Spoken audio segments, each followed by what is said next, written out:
ఎప్పటినుంచో మన దగ్గర ఒక సంప్రదాయం ఉంది.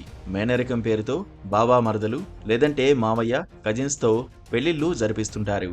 ఇది మన సర్కిల్లో ఎక్కువగానే కనిపిస్తుంది. అయితే ఇలా చేసుకోవడం వల్ల ఎన్నో అనర్థాలు జరుగుతాయి.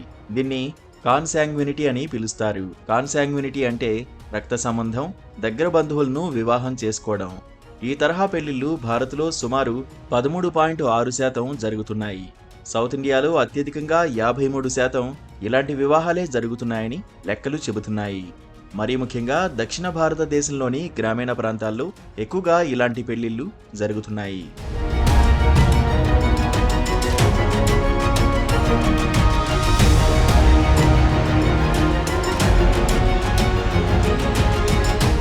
కాన్సాంగ్యునిటీ వల్ల పిల్లల్లో శారీరక, మానసిక సమస్యలు 30% ఎక్కువగా ఉంటాయి.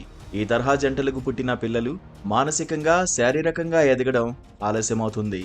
నాడీ సమస్యలు కూడా వీరిలో ఎక్కువగా ఉంటాయని అధ్యయనాలు చెబుతున్నాయి. దగ్గర బంధువులను పెళ్లి చేసుకోవడం వల్ల వారి పిల్లల్లో జన్యు సంబంధిత వ్యాధులు ఎక్కువగా నమోదవుతున్నాయని డాక్టర్లు స్పష్టం చేస్తున్నారు. తలసీమియాతో పాటు సిప్టిక్ ఫైబ్రోసిస్ సమస్యలు కూడా వస్తాయి.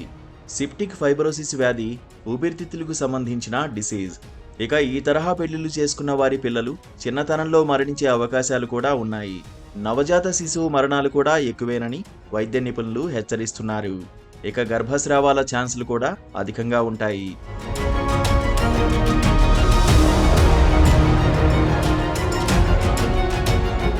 నిజానికి ఈ కాన్సాంగ్యునిటీ కొన్ని మతాల సంప్రదాయాలతో ముడిపడి ఉన్న అంశం. ఇస్లామిక్ సంప్రదాయాల ప్రకారం ముస్లిం దేశాల్లో కాన్సాంగ్యునిటీ రేటు ఎక్కువగా ఉంటుంది. పాకిస్తాన్లో 61%, కువైట్లో 54% పెళ్లిళ్లు బంధువుల మధ్య జరుగుతాయి. ఇక విభిన్న సంస్కృతులు కలిగిన దేశాల్లో ఈ రేటు చాలా చాలా తక్కువగా ఉంటుంది. అమెరికా, రష్యాలో ఈ రేటు 0.1% మాత్రమే ఉంటుంది. అక్కడ పిల్లలకు జన్యుపరమైన వ్యాధులు రావడం అందుకే అరుదుగా జరుగుతుంటుంది.